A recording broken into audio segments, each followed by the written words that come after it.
Olá, sejam muito bem-vindos ao curso de Transferências Voluntárias. Meu nome é Saulo Lima Filho e eu acompanharei vocês durante este curso. Espero que possamos compreender o funcionamento deste importante mecanismo para a distribuição de recursos de forma interregional. Venham comigo. As transferências voluntárias são um mecanismo de política fiscal pelo qual o governo transfere recursos para estados e municípios e também para outras entidades governamentais.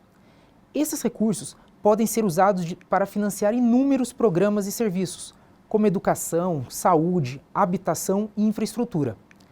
Essas transferências promovem a equidade fiscal e regional, mas também apoiam governos estaduais e municipais na prestação de serviços essenciais aos seus cidadãos.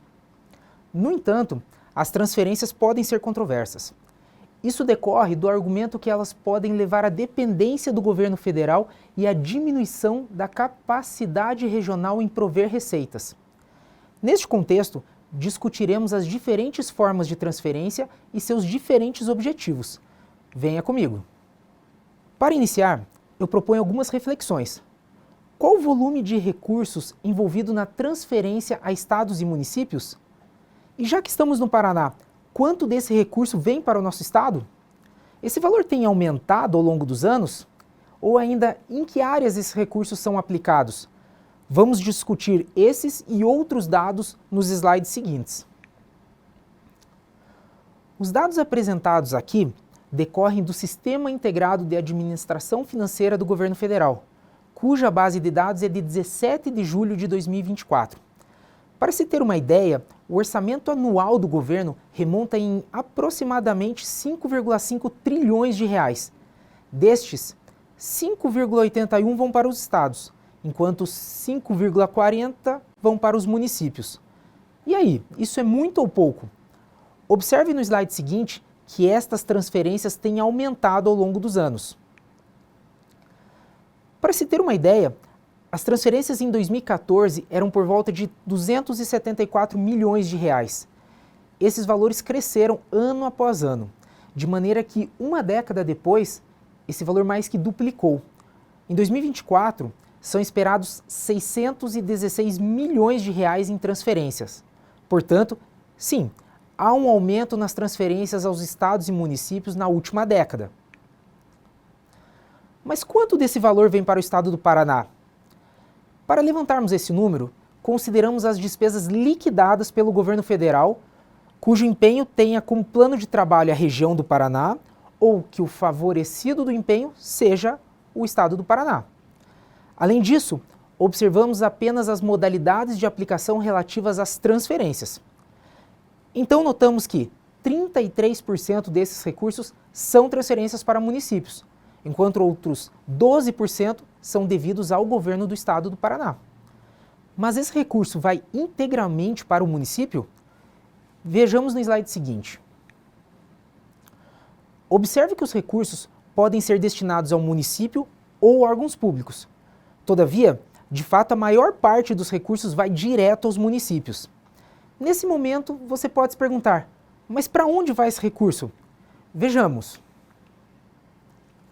Naturalmente, a maior parte é transferida como encargos especiais, haja vista que não podem ser associadas a um bem ou serviço a ser gerado no processo produtivo corrente do governo federal. Contudo, em relação às demais áreas de atuação governamental, saúde e educação recebem cerca de 23% dos recursos transferidos. Cabe destacar que os valores apresentados nessa tabela correspondem à quase totalidade dos recursos transferidos pelo governo federal. Mais precisamente, são cerca de 99%, cerca de 500 milhões de reais. Por fim, você deve estar se perguntando, isso é muito ou pouco? Acredite, o orçamento destinado ao estado ou municípios do Paraná já foi maior. Esse valor oscilou bastante, mas isso se deve à composição do orçamento. Nem sempre os recursos são empenhados e liquidados em rubrica onde seja possível fazer essa especificação regional. Por vezes, o orçamento anual congrega dados de aplicação nacional. Ou seja, ainda que o orçamento liquidado aparente diminuir, precisaríamos de outras informações para chegar a essa conclusão. Note que o orçamento governamental não é algo simples. Logo, as transferências governamentais podem ser estudadas sob diferentes perspectivas. Ao longo dos próximos slides, vamos conversar sobre os conceitos, procedimentos, tipos de transferências e outras informações. Vamos lá! Basicamente, as transferências são recursos previstos no orçamento de um ente governamental, mas que serão transferidos a outro. Essas transferências são divididas entre obrigatórias e voluntárias e têm por objetivo promover o desenvolvimento regional, reduzindo as desigualdades sociais e fortalecendo a autonomia dos entes federados. Para compreender o fluxo de transferência de recursos, vamos usar como exemplo as transferências voluntárias da União.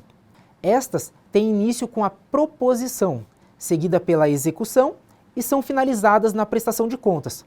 Contudo, se não houver prestação de contas ou se elas não forem aprovadas, pode ser aberto um processo de tomada de contas especial, visando o ressarcimento desses valores. Por isso, muita atenção às etapas envolvidas, para que os recursos sejam aplicados conforme o plano de trabalho previsto. E aqui cabe um exemplo. Imagine que um prefeito interessado em captar recursos para o combate à dengue. E para isso, ele procurou o Ministério da Saúde para firmar um convênio. Nesse momento, ele é informado que, para ser conveniente, o município precisa apresentar uma proposta para a concedente dos programas de saneamento para a promoção de saúde. Além disso, é preciso cadastrar o plano de trabalho no Transfere.gov, discorrendo sobre as ações envolvidas. Mas é comum que aqui surjam dúvidas. Como elaborar a proposta? O que é conveniente? O que é concedente? O que é Transfere.gov? Veremos isso nos slides seguintes. Esse processo de propor uma transferência voluntária é composto por diversas etapas. Elas visam garantir a legalidade, impessoalidade e eficiência dessas transferências. Para compreender melhor, tenha em mente que primeiro é necessário identificar as prioridades. Elas devem estar alinhadas com as necessidades regionais de quem vai receber o recurso, mas também com as políticas públicas do governo federal. Essas necessidades são estimadas por meio de estudos técnicos, pesquisas ou mesmo por meio de consultas públicas. Já as políticas públicas do governo federal podem ser encontradas nos planos de governo, nas leis e nos decretos ligados ao orçamento. Em seguida, ocorre a elaboração da proposta. Neste momento, são apresentadas informações sobre o objetivo da transferência, os valores envolvidos, o ente beneficiário, também chamado de conveniente, e o cronograma de execução. Lembre-se, o objetivo da transferência é ser claro e pontual. Os valores dos recursos devem ser suficientes e o cronograma de execução deve prever todas as etapas intermediárias. Assim, ao receber a proposta, o concedente, neste caso algum órgão do governo federal, verifica se a proposta é capaz de atingir o objetivo da transferência, além de observar o alinhamento com seus objetivos institucionais. Então, basicamente, nós podemos distinguir as transferências entre obrigatórias e discricionárias. Destas, a mais comum é a transferência voluntária, objeto do nosso curso. Mas lembre-se que, independente do tipo de transferência, todas visam promover o desenvolvimento regional, reduzir as desigualdades sociais e fortalecer a autonomia dos entes federados. Primeiramente, em relação às transferências obrigatórias, tenha em mente que elas envolvem as previsões feitas pela própria Constituição Federal e levam esse nome porque não dependem da vontade do governo federal. Por exemplo, podemos citar o Fundo de Participação dos Municípios ou ainda o Fundo de Participação dos Estados. Agora, por outro lado, nós temos as transferências voluntárias. Elas, sim, dependem da vontade do órgão repassador e podem envolver programas sociais e investimentos em infraestrutura. Estes são mecanismos importantes de política pública para promover o desenvolvimento regional que citamos anteriormente. Mas, infelizmente, também podem ser usadas para fins políticos. Por isso, o alinhamento dos objetivos institucionais do órgão concedente é fundamental. Nesse sentido, se entende que as transferências discricionárias auxiliam no atendimento às demandas da população brasileira. Note que não é uma tarefa simples, tendo em conta a diversidade de demandas. É nesse cenário que esses instrumentos descentralizados oferecem um incremento importante à gestão pública. especialmente num país multifacetado com uma dimensão territorial enorme como o Brasil. Outro ponto a ser destacado é a possibilidade de acompanhamento e prestação de contas, muito devido à plataforma TransfereGov, que é uma ferramenta integrada e centralizada, com dados abertos e que permite informar e operacionalizar as transferências de recursos. Sem a centralização de dados e informações em uma única plataforma, não seria possível compreender a dinâmica da transferência de recursos de maneira completa. Mas, de fato, o que são essas transferências? Trata-se de uma parte do orçamento público comprometido com repasses a outros entes ou instituições. Portanto, sempre que falarem em transferências, lembre-se, esta ferramenta permite dispor recursos para outro ente, mas também para a organização da sociedade civil. Sim, o próprio orçamento dispõe quais recursos serão transferidos para estados, Distrito Federal, municípios ou mesmo para instituições privadas sem fins lucrativos. Para ilustrar, saiba que existe um componente na codificação orçamentária que indica ao gestor onde este recurso será aplicado. Por exemplo, caso a lei orçamentária verse sobre recursos na modalidade de aplicação 50, saiba que não será possível a prefeitura executar esse recurso. Ele será obrigatoriamente transferido a uma instituição privada sem fins lucrativos. Dessa forma, é garantido que uma parcela dos recursos será distribuída de forma interregional para execução por diferentes agentes. Portanto, seja de forma compulsória, como nos casos previstos pela Constituição, ou mesmo de forma voluntária, a programação orçamentária fará a distinção sobre a aplicação desses recursos. No entanto, o que pode variar é o instrumento utilizado. Isso é, pode ser um convênio, um contrato, um termo de parceria, entre outros. Cada um deles possui características específicas e atende a diferentes necessidades. Por exemplo, os convênios são formados entre a União, estados e municípios com entidades privadas para a execução de projetos ou programas específicos. Esses convênios são utilizados caso a União deseje transferir recursos para projetos ou programas de interesse mútuo entre a União e o beneficiário. Por sua vez, os contratos podem ser formados entre a União e empresas privadas, visando o fornecimento de bens e serviços. Eles devem ser utilizados quando o órgão deseja adquirir algo para executar as suas atividades. Por sua vez, os termos de parceria eles podem ser formados entre o órgão governamental e organizações da sociedade civil. Isso ocorre quando o ente deseja envolver a sociedade na execução de projetos ou programas de interesse público. Feito esse preâmbulo sobre os conceitos ligados à transferência, vejamos quem são os agentes envolvidos. Observe que nós já citamos esses nomes anteriormente, mas é importante frisar os seguintes partícipes. O proponente é o órgão ou a entidade que manifesta interesse em celebrar essa transferência. Por sua vez, o concedente é a unidade responsável pela transferência de recursos, ou seja, é a unidade que aprova a proposta e faz a transferência. Agora, o convenente corresponde ao recebedor do repasse. Por vezes, ele vai se confundir com o próprio proponente.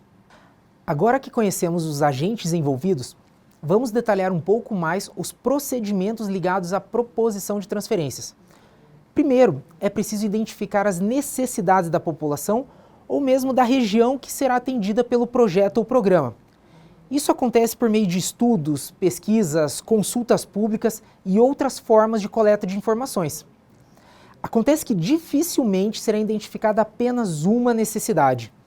Por isso, é fundamental definir as prioridades com base em critérios como relevância, viabilidade ou mesmo impacto social.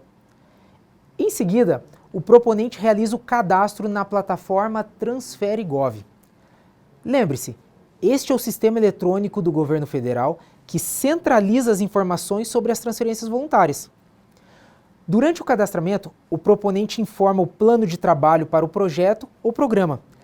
E esse plano deve conter informações sobre os objetivos, as metas, as atividades e o cronograma de execução. Ele também deve destacar os estudos preliminares que embasam a proposta de transferência voluntária. Esses estudos envolvem a análise de viabilidade técnica, econômica ou mesmo ambiental. Por fim, é elaborado o termo de referência. Este documento é importante para pactuar as condições de execução de transferência, que envolvem prazo, valor e as responsabilidades entre as partes. Ok, Saulo. Agora já podemos executar a transferência?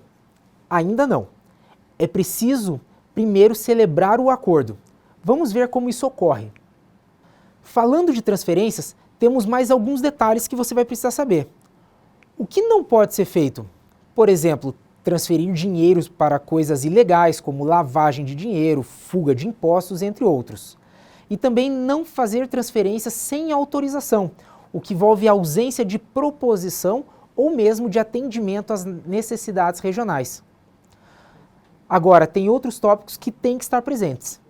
Dados sobre a unidade concedente, quem está enviando, sobre a unidade convenente, quem está recebendo o recurso, detalhes sobre a transferência, como os valores envolvidos, o plano de trabalho, o cronograma de desembolso, além de dados sobre a legislação que embasa essa transferência.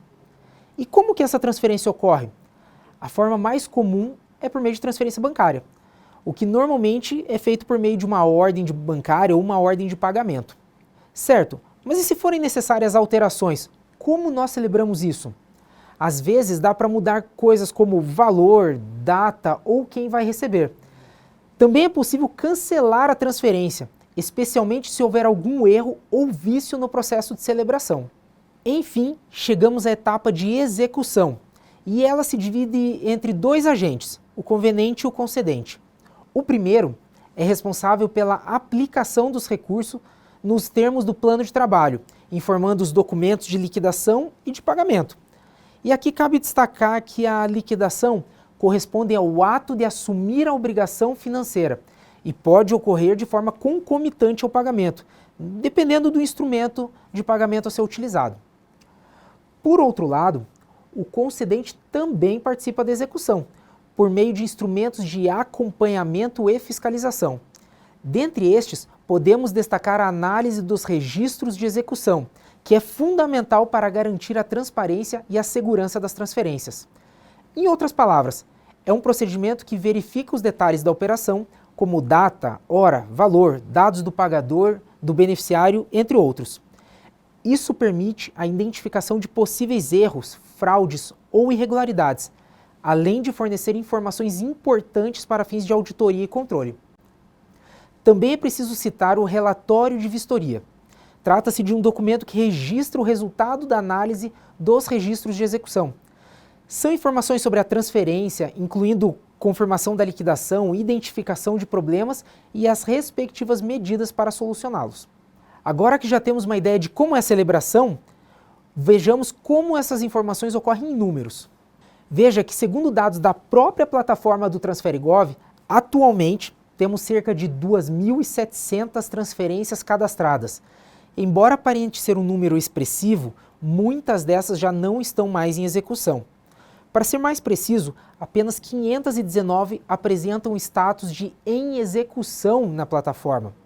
Existem ainda outras 740 transferências em processo de prestação de contas. Mas não é só isso. No total, o financeiro movimentado remonta em 1,7 bilhões de reais. Lembre-se, estes são recursos que permitem a distribuição de forma regionalizada e equitativa para a população brasileira. Cabe destacar, dentre os tipos de instrumento utilizados para transferir de recursos, os convênios são a ampla maioria. Mais precisamente, estamos falando de 93% dos acordos. Ok, Saulo, mas e no âmbito do Paraná? Quais são os municípios que mais participam dos acordos de transferência? Para responder essa pergunta, trouxemos os 10 municípios que mais propõem transferências. Embora sejam apenas 10, eles correspondem a 90% de todos os acordos celebrados. Cabe destacar que Curitiba, a capital do estado, ela possui mais de 1.200 instrumentos assinados. Em recursos financeiros, isso corresponde a 1,2 bilhões de reais. Mas, Saulo, isso quer dizer que o município recebe todo esse dinheiro? Não necessariamente. Lembre-se, este é um recorte trazido pela plataforma do TransfereGov. Não filtramos aqui apenas os acordos cujos recursos já foram transferidos. Trata-se de um levantamento a partir dos planos de trabalho e cronogramas de desembolso. Portanto, existem recursos que ainda serão transferidos em exercícios futuros. Mas esse recorte já é importante para termos uma dimensão das possibilidades que esse tipo de instrumento nos dá. E você pode estar se perguntando, de onde vem esse recurso? Quem são os concedentes? Vejamos a seguir. Agora, trazemos aqui os 10 maiores concedentes, dentro da plataforma TransfereGov relativa a 2024. Novamente ressalto, estamos falando aqui dos acordos assinados e não necessariamente dos recursos transferidos. São relatórios distintos daqueles apresentados no começo da nossa aula. Naquela oportunidade, falamos sobre os valores efetivamente liquidados no âmbito do governo federal. Feito esse adendo importante, observe que o Ministério da Saúde é o responsável pela maioria dos acordos assinados, mais precisamente são 1.641 acordos. Mas isso não se reflete em um volume soberano. Quando falamos em movimentação financeira, se observarmos, o Ministério da Educação, com cerca de 1/3 dos acordos assinados, é responsável pela metade da movimentação financeira. Em outras palavras, nos parece que os acordos feitos pelo Ministério da Educação são mais vultosos. De todo modo, embora essa reflexão permita grandes discussões sobre a aplicação desses recursos, cabe ressaltar que saúde e educação, de fato, são as áreas de atuação que mais envolvem transferência de recursos, numa proporção que não é vista dentro do orçamento. Isso é, se as transferências permitem a distribuição interregional de recursos para a aplicação de políticas públicas, por que isso é feito de forma mais acentuada em saúde e educação? Fica aí uma reflexão. Mas para ilustrar, veremos nos slides seguintes alguns exemplos de relatórios de aplicação. Fizemos um pequeno recorte com os 3 maiores convênios vigentes. Vejamos do que se trata. O primeiro é um convênio do Ministério da Educação, que sozinho movimenta 227 milhões de reais. Este acordo visa a capacitação de discentes do Hospital de Clínicas da UFPR. Novamente eu ressalto, este valor não vem de uma vez só para o Paraná. Muito provavelmente é um acordo plurianual e os recursos serão transferidos de acordo com o cronograma de desembolso. O segundo, mais vultoso, foi assinado com o Ministério da Saúde. O seu valor gira em torno de 138 milhões de reais. E o seu objeto prevê a atuação junto às famílias pobres na prevenção contra a morbilidade infantil e materna.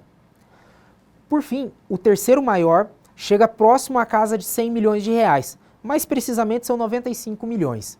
Assim como o primeiro, ele também foi assinado junto ao Ministério da Educação. E observe que também é um acordo vinculado ao Hospital de Clínicas da UFPR.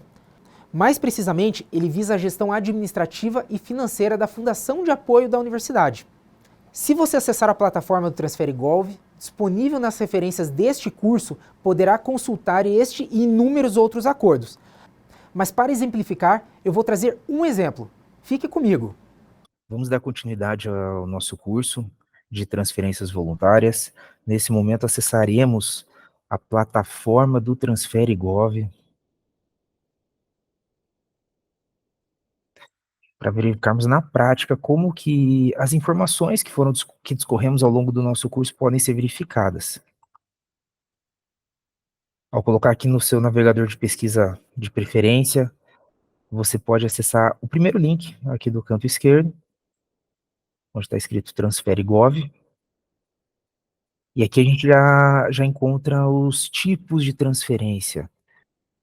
Nós comentamos brevemente sobre os demais tipos de transferência, mas o objeto do nosso curso são as transferências discricionárias e legais, aquelas que nós daríamos maior ênfase neste curso. Então, eu vou acessar aqui as transferências discricionárias.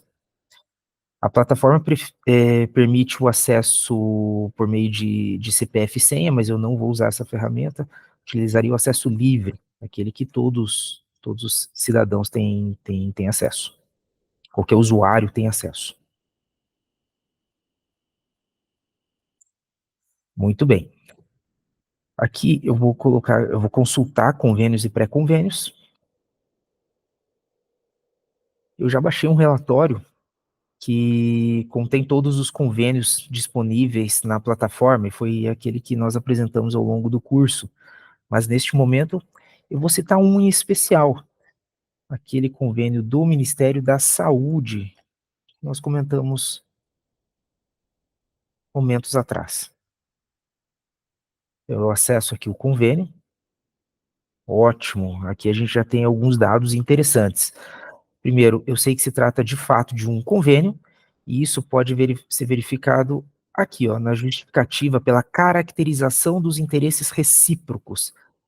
Então, o proponente ele explica por que há um entendimento que existem interesses recíprocos entre as partes. O que mais que nós temos aqui? O número do processo, o número interno do órgão e demais dados cadastrais, e alguns dados referentes ao proponente, neste caso, quem propôs essa transferência é a pastoral da criança, e o órgão responsável, o concedente, seria o Ministério da Saúde. O público-alvo, né, que vai ser atendido, gestantes e crianças pobres de até 6 anos e suas famílias, em aproximadamente 2.000 municípios de todos os estados brasileiros. Qual que é o problema a ser resolvido? Conforme descrito no plano de trabalho, o presente convênio contribuirá com o poder público para a redução da mortalidade materno-infantil, atenção aos primeiros 1.000 dias de vida, prevenção da obesidade infantil e a garantia do cumprimento dos direitos das crianças, e aí por diante. Quais são os resultados esperados? A partir desses resultados, é esperado que esse problema seja mitigado ou resolvido, né? Então, o resultado é ter famílias melhores informadas e proativas, cientes dos seus direitos, usando o serviço de saúde conforme o esperado e realizando o controle social. Muito bem. Mais abaixo a gente tem os dados para transferência, né, os dados financeiros dessa transferência, inclusive as datas, né, a data da proposta, a data de assinatura, vigência. Veja que esse aqui é um termo que é uma transferência que tem vigência até agosto de 2025, portanto, é esperado que não tenha prestação de contas, isso é natural. O valor dela, o valor global de 15.922.140 reais. Ok, então a gente já sabe do que se trata. Um ponto bastante interessante. Nós conversamos sobre a celebração, o momento de celebração da proposta de transferência. Isso a gente pode verificar aqui, ó, por meio do termo de convênio. Vamos ver se a gente consegue baixar esse termo de convênio. Muito bem, ele aparece aqui na sua tela. Então, é um convênio Transferigov, que celebra a união por meio do Ministério da Saúde e a Pastoral da Criança. Aqui a gente tem o objeto, a gente comentou sobre isso, né? Cooperação para a prevenção da morbimortalidade infantil e materna. Muito bom. Os demais dados do convênio, né? Da minuta de convênio. Então, tudo isso está disponível aqui nos dados da proposta. A gente pode verificar aqui de maneira explícita quem são os partícipes, né? No caso, a Pastoral da Criança como proponente e como concedente o Ministério da Saúde, como nós falamos há pouco. Muito bem. E o plano de trabalho? Quais são os recursos? A destinação desse recurso? A gente consegue ver aqui, ó, por meio do plano de trabalho. Primeiro, um cronograma físico, né? Vamos abrir aqui as etapas desse cronograma físico. Então, como serão utilizados esses 15 milhões de reais? Né? Então, despesas com custeio para pessoas físicas, base para pessoa jurídica, material de consumo em geral e demais serviços. Certo, mas e qual o prazo para a utilização disso? De que forma isso vai ser repassado à pastoral da criança? Isso está aqui no cronograma de desembolso. Então, a primeira parcela de R$ 3.671.000 é prevista para março de 2024, ao passo que os outros 12 milhões estão previstos para abril aqui do mesmo ano. Muito bem. A gente vai verificar se esses valores já foram executados mais para frente quando acessarmos essa aba aqui do concedente. Mas dando continuidade, ok, vamos verificar como que isso vai ser aplicado, né, as rubricas orçamentárias que devem ser respeitadas.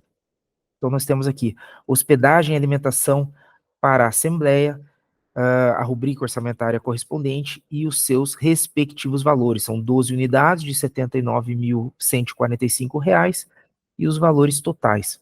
Ou seja, por meio dessa aba do plano de aplicação detalhado, a gente sabe todas as naturezas de despesa que são utilizadas para execução dessa transferência, para atingir os objetivos dessa transferência. Observe que aqui a gente não tem aquisição de material permanente, por exemplo. Então é esperado que essa transferência, para atingir os objetivos dessa transferência, isso não seja necessário. Tem aqui um plano de aplicação consolidado, tá? Então ele tira o subelemento das despesas e assim por diante. Eu vou tomar a liberdade de mostrar um pouco do termo de referência, bem importante também, ele demonstra as responsabilidades, metas e objetivos entre as partes. Vamos ver se a gente consegue baixar ele aqui.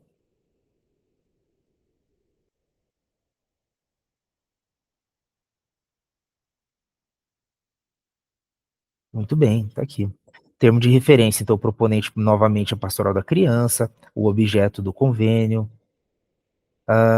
aqui os objetivos, né, em relação à redução da mortalidade infantil, prevenção da obesidade, eu pulei aqui os primeiros 1000 dias de vida, os objetivos e metas, olha só, acompanhamento de crianças e gestantes, 150 mil acompanhamentos, é estimado um valor de 15.922.000. São 150 mil acompanhamentos que serão realizados por meio desta transferência. Lembrando que são em 2.000 municípios de todos os estados brasileiros. São, é um termo de 10 páginas, eu estou discorrendo brevemente por ele. Pois bem, agora sim a gente vai para a execução conveniente. Lembra que aqui no plano de trabalho, a gente havia verificado no cronograma de desembolso que existe a previsão desses 2 repasses, tanto no mês de março e abril. Vamos ver como é que isso aconteceu? Se é que aconteceu, né? Só um momento. Aqui. Então aqui a gente tem as notas de empenho que deram origem a essa transferência. Observe que em 2023 foi gerada essa nota de empenho, já no valor de 15.922.000, ou seja, foi feito um empenho no valor total da transferência. E esse empenho, será que ele já foi pago? Será que já foi feita a transferência para a pastoral da criança? Observe aqui que deste empenho de 15 milhões, apenas 3.671 já foram de fato desembolsados. Vamos ver se a gente consegue ver aqui as ordens bancárias. Ah, pois bem, existe aqui um número de ordem de pagamento e a respectiva ordem bancária que deu origem a essa transferência de 3.671.000 reais. Esse valor corresponde à primeira parcela aqui do cronograma de desembolso, né? Se me permitem voltar. Isso mesmo, a primeira parcela do cronograma de desembolso. Muito bem. Esse recurso ele foi para a instituição conveniente. Então, vamos ver de que forma a instituição conveniente executou esses 3 milhões de reais que foram recebidos. Observem aqui os documentos de liquidação dentro da plataforma. Então, a maior parte é, de certa forma, até natural, né? Um pagamento a pessoas físicas, porque estes são os prestadores de serviço que executam, de fato, a transferência. Então, todos os pagamentos estão demonstrados aqui. A gente pode até, inclusive, clicar em algum deles e abrir, para ver mais detalhes sobre este documento de liquidação. Obviamente, isso aqui não fere a LGPD, não existe dados sensíveis, os dados pessoais estão protegidos, né? Então, é, de fato, uma ferramenta de transparência. Não há óbice quanto a isso. E dessa forma dessa forma a gente pode verificar como ocorreu a transferência. Neste caso, nós não acessamos a parte de prestação de contas, por, obviamente, a transferência ainda está em execução. Então, a gente vê aqui que não tem uma prestação de contas. Mas, para ilustrar, eu trouxe aqui um outro exemplo, bastante interessante também. Lembrando que você não necessariamente precisa preencher esse código de pré-instrumento, você pode utilizar outros dados disponibilizados pela plataforma, tá? Tem nome do proponente, se for emenda parlamentar, a situação do instrumento, enfim, dados de ano, vigência, enfim, tem uma série Inclusive, se você quiser filtrar pelo estado do Paraná, também é possível, filtre aqui pelo estado e cidade, então você tem uma série de ferramentas de busca. Esse aqui é uma transferência do Ministério das Cidades. Vamos ver com quem que foi assinado, qual o objeto, do que se trata. Opa, primeiro detalhe, não é um convênio, é um contrato de repasse. A gente já vai ver de quem para quem, né? Então, o proponente foi a União por Moradia Popular do Estado do Paraná e o órgão concedente é o Ministério da Cidade. Observe que aqui não é descrito o interesse recíproco entre as partes, porque não se trata de um convênio, é um contrato de contrato de convênio, não, perdão, não é um convênio, é um contrato de repasse.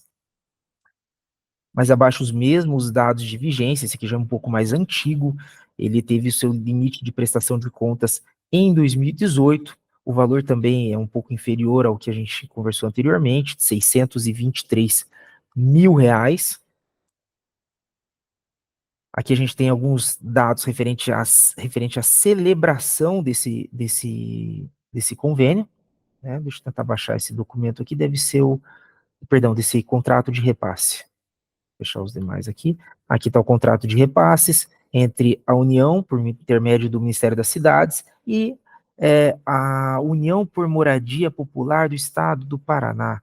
O objeto está aqui, presente contrato de repasse, tem por finalidade a transferência de recursos financeiros da União para a execução de elaboração de projetos para a produção habitacional no município de Cornélio Procópio, no interior do estado. Muito bem. Aqui os partícipes desse contrato de repasse, no caso, como eu já citei, a UMP e o Ministério das Cidades. Em relação ao plano de trabalho, vou discorrer brevemente aqui sobre o plano de trabalho. Ele prevê uma única parcela de repasse de 617 mil reais lá em setembro de 2012. Tem até algumas metas associadas aqui a esse repasse. Então, projetos de engenharia e arquitetura, qual o valor que é estimado, comissão técnica multidisciplinar e contratação de técnicos, e assim por diante. Em relação ao plano de aplicação detalhado, olha só, como que a gente pretende utilizar esse recurso? Foram gastos todos com serviços de terceiro pessoa jurídica. Então, foram produzidos projetos, olha só, o maior gasto aqui na produção de projetos, elaboração de projetos, 556 mil reais. A gente até consegue visualizar os dados desta aplicação. Ótimo, Saulo, mas e a execução? Como é que ela ocorreu? Vamos ver aqui as notas de empenho envolvidas. Nesse caso foram duas notas de empenho, uma de 31 mil reais e outra de 585 mil reais. A gente também consegue verificar as ordens bancárias decorrentes disso. Então, os 617 mil reais esperados foram empenhados e foram desembolsados. A gente consegue ver, inclusive, aqui as ordens bancárias. Então, nessa época, a gente não tinha ainda ordem de pagamento junto ao CIAF, é um instrumento que entrou posteriormente, mas até essa data a gente já tinha, assim, as ordens bancárias. Tá? E aqui as datas de emissão dessas ordens bancárias. Então, a parte, do seu ponto de vista do concedente, foi sim executado. Vamos tentar voltar aqui. Deixa eu ver, eu saí aqui do convênio, mas não é um problema. Aqui. Agora eu quero verificar como que foi a execução do seu ponto de vista do convenente. Aqui, ó. Convenente, quero ver os documentos de liquidação. Veja que tem outras informações aqui, mas o nosso tempo ele é, de certa forma, escasso. Então, eu sugiro aos colegas que estão assistindo que verifiquem essas outras informações aqui. Tem muitos outros dados que permitem maior transparência para a verificação da execução dessas emendas, perdão, dessas transferências. Que todas as notas fiscais que foram utilizadas no âmbito da transferência. Vou abrir uma aqui só para a gente verificar, tem o número da nota fiscal, quem emitiu essa nota, o valor, e demais dados de pagamento, alguns anexos referentes a este pagamento. E agora sim, a prestação em relação à prestação de contas.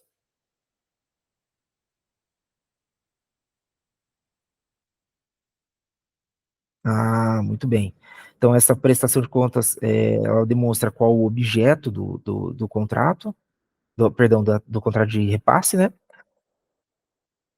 A situação é uma prestação de contas que já foi aprovada, né? Ela foi, vamos ver se a gente acha aqui a data de prestação de emissão dessa prestação de contas. A data limite dela era até 2018, o valor total do instrumento era de 623 mil, ele foi executado em 617, havia aqui ainda uma contrapartida.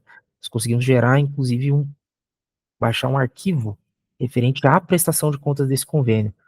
É um arquivo padrão da plataforma, né? Tem 12 páginas. Ele demonstra o cumprimento do objeto, com tudo que foi executado no âmbito deste contrato de repasse. Notem que a plataforma ela é, de certa forma, robusta, ela demonstra desde os documentos de formalização, de celebração, a proposição da transferência, documentos de execução, então a gente pode acessar, como mostrei aqui para vocês,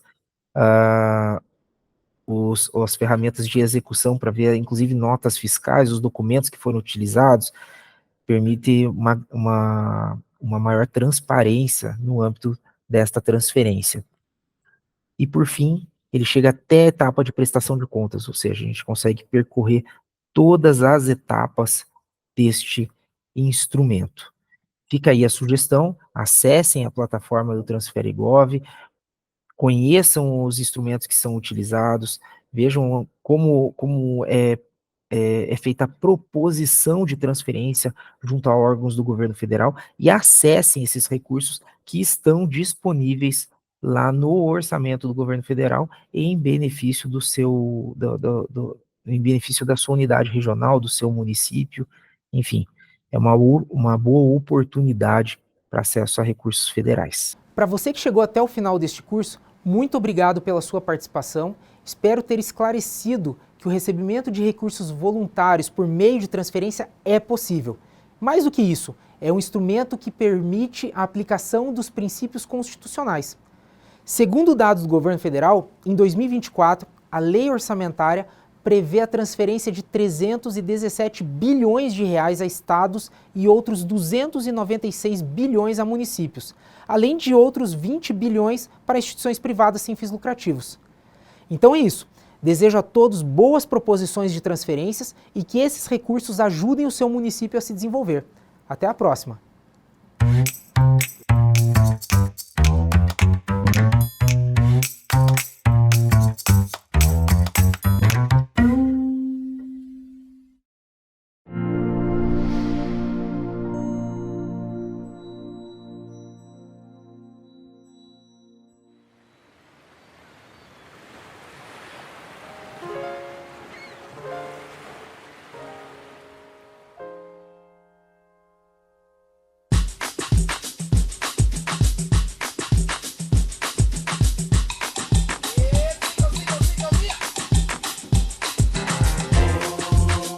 Foram 4 dias de experiência.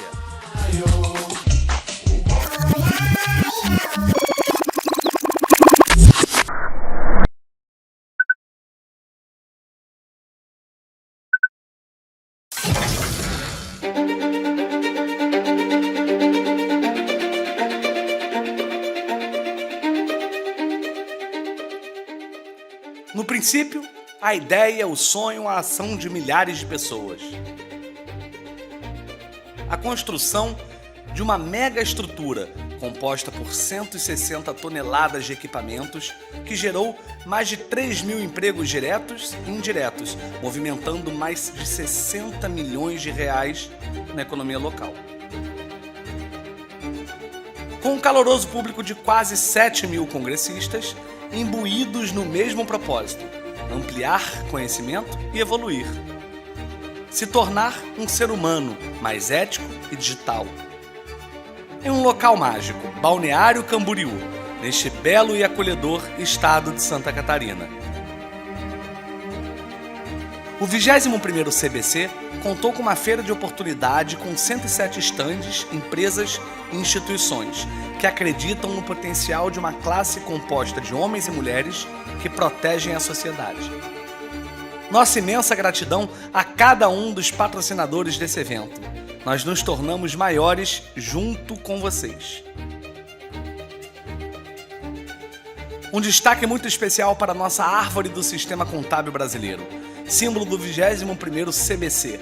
Plantio, cultivo, cuidado, zelo, sustentabilidade, união, braços de uma mesma raiz. Foi assim que o Conselho Federal de Contabilidade, CFC, a Fundação Brasileira de Contabilidade, FBC, a Academia Brasileira de Contabilidade, Abracicom, a Federação Nacional das Empresas de Serviços Contábeis, FENACOM, o Instituto de Auditoria Independente do Brasil, IBRACON, e os Conselhos de Contabilidade de todo o Brasil, representados pelo Conselho Regional de Contabilidade de Santa Catarina, CRCSC, se apresentaram ao público. Você chegou até aqui em busca de mais conhecimento, mais oportunidades, mais inovação. Com a mente aberta e disposto a aprender com os melhores. E foram 150 trabalhos apresentados, 400 palestrantes, 22 fóruns, 57 palestras e muita interação. Ser contábil, humano, digital e ético. Esse foi o lema. Essa foi a experiência. A contabilidade digital abriu novos horizontes. Mostrou que o futuro está em nossas mãos e que a tecnologia, sim, é nossa aliada. A evolução da humanidade e da contabilidade foram evidenciadas em cada momento desse congresso. Temas importantes estiveram em pauta. As discussões profundas sobre o papel da contabilidade no combate à corrupção e à lavagem de dinheiro, o ser contábil tem compromisso com a verdade e com a integridade. A inteligência artificial, o blockchain e outras inovações tecnológicas mostraram que a profissão está em constante transformação e que nós, profissionais da contabilidade, somos parte ativa dessa evolução. Somos a própria revolução.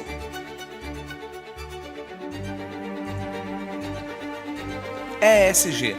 Aqui você se deparou com a importância crescente do ambiental, do social e da governança, e como isso pode transformar não apenas os negócios, mas também o mundo ao nosso redor.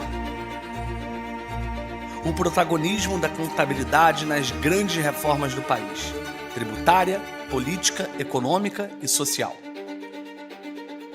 A evolução humana, a maturidade e a espiritualidade foram destaque neste grande evento. A contabilidade é feita de pessoas e para pessoas.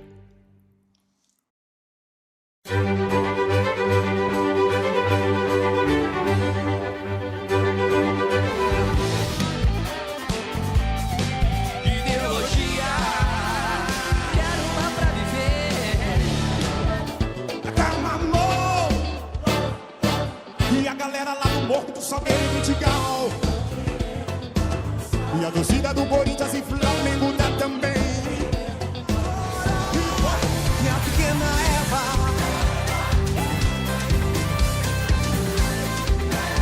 além do infinito eu vou voar.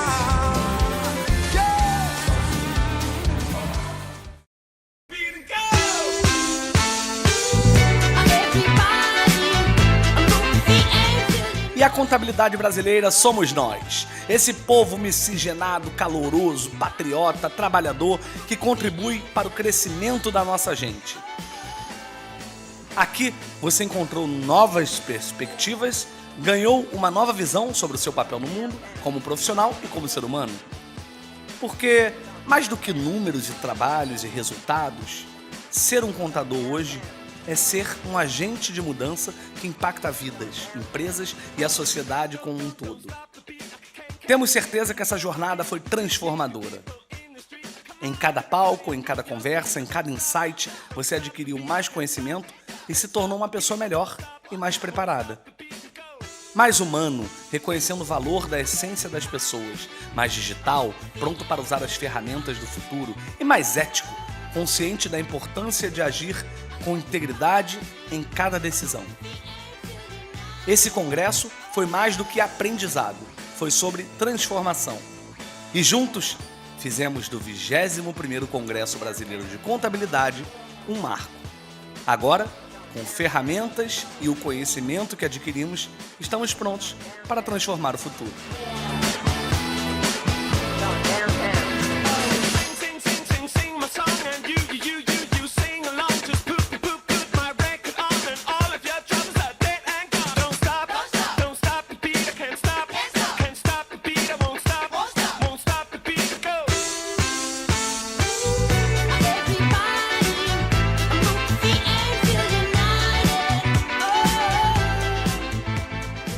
Esperamos vocês em 2028!